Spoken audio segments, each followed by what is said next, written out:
Good morning or good afternoon. Today we'll be recording a video on highly accelerated Quizzette 616. As always, make sure you write your last name, comma, your first name, today's date, and your class color.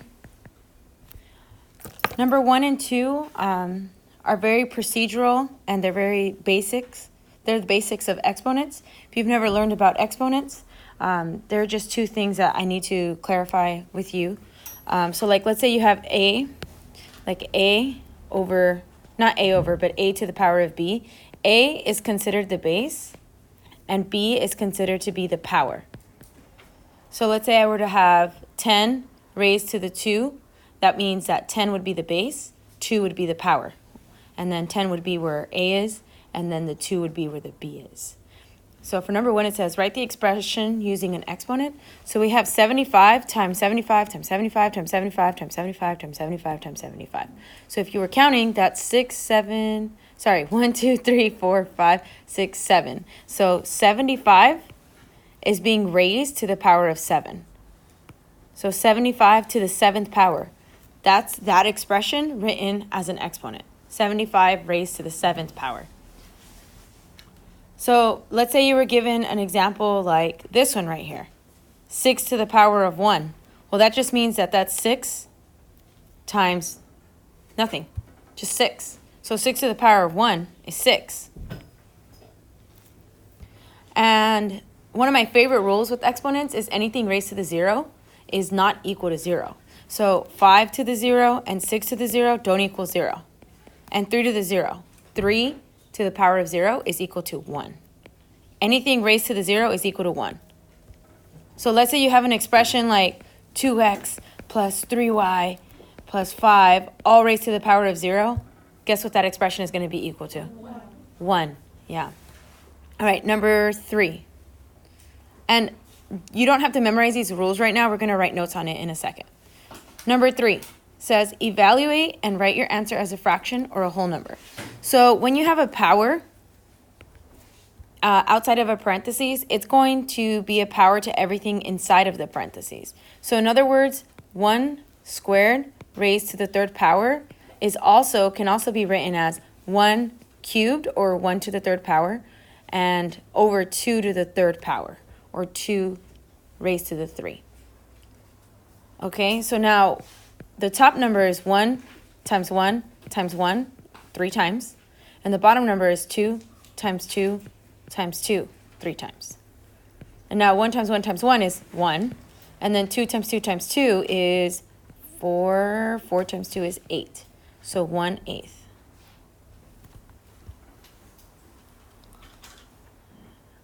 And then number 4, it's titled Understanding Negative. Go ahead and write this. Understanding negative exponents. I personally feel that the most difficult part of exponents is understanding the negative exponents. So I don't know why this question is worded like this. It's supposed to be which is equal to 1 over 5 to the 4th power. That little fraction, I'm going to write it in red so you can see it. Excuse my timer. That's my coffee timer. All right, so it says which is equal to 1 over 5 raised to the 4. So another way that you can translate this negative exponent is 5 to the negative 4th equals 1 over 5 to the 4th. So let's say that in your final answer you get, let's say you have an order of operations, okay? Because number 5 is going to have order of operations. And let's say your answer ends up being something like, this is an example. Let's say your answer is going to be 6 to the negative 3. You wouldn't answer 6 to the negative 3 and box it. Your final answer should always be in a positive form when it comes to exponents. So the way that you can write that is 1 over 6 to the 3rd power. Those are the same thing, but this is the answer that you actually want to respond with when you're doing like order of operations. But in this case, it's asking you, do you know what's equivalent to this right here? So it's asking you to kind of go backwards. And the only one that could be correct is this one, the second option. If we look at the other ones, it gets really messy really quickly. Like this one right here, this is not saying 1 over 5 to the 4th. This is 1 over 5 to the negative 4th. So that's almost like this, 1 over 5 to the 4. Yeah, so this one, it can't be that one.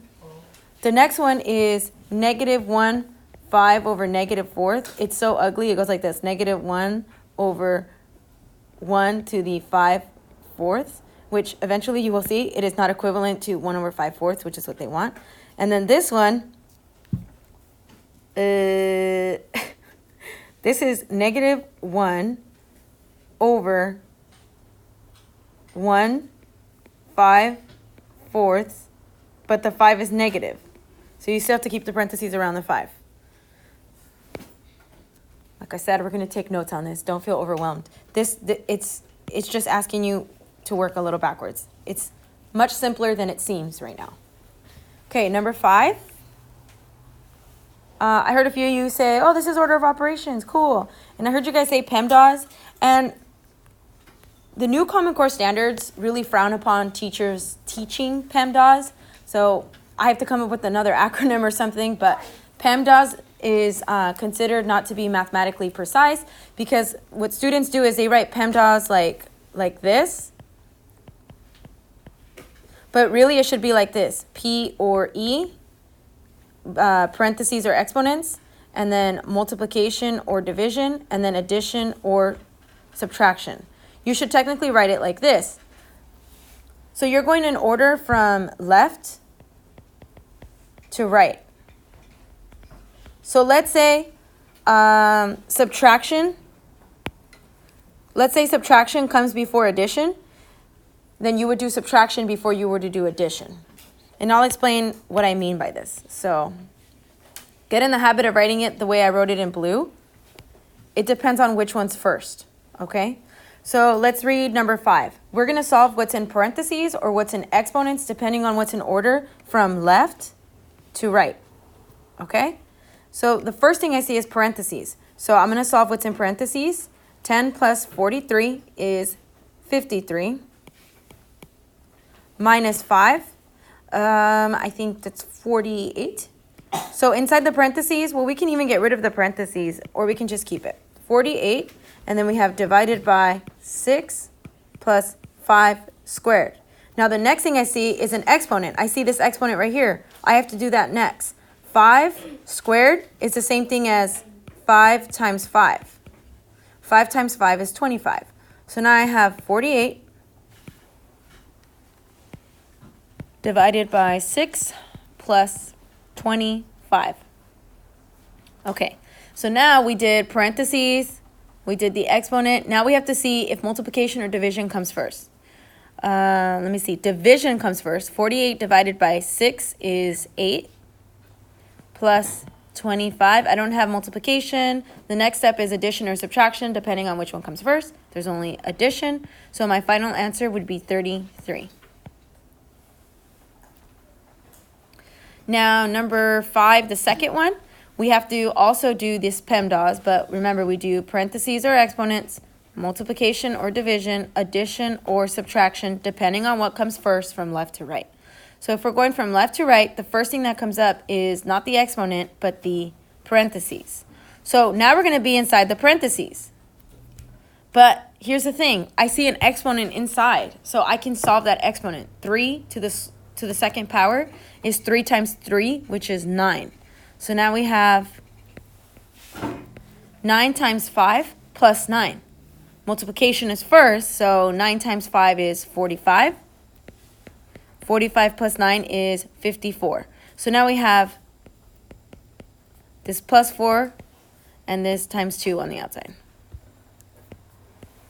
Now we're going to do multiplication because that's the first thing that comes from left to right. 2 times 54 is 108. 108 plus 4 is 112. All right, so let's look at the other number 5s because it was brought to my attention that some of these are kind of blurry.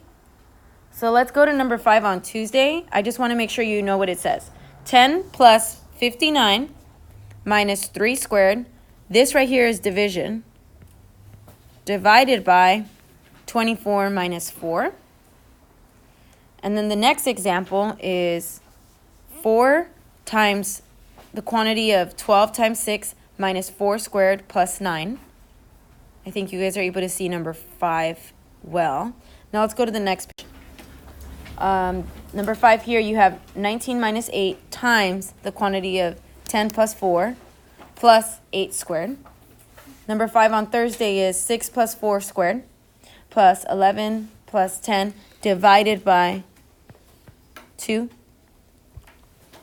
Make sure you put divided by 2 on the next page. Some of you are not even on the right page. So again, that's Thursday. Number 5, that symbol is divided by 2. And then the last one, 9 plus 33 minus 6 divided by 6 minus 3 squared. All right, good luck on this Quizette. Raise your hand if you have any questions and take out your notebooks.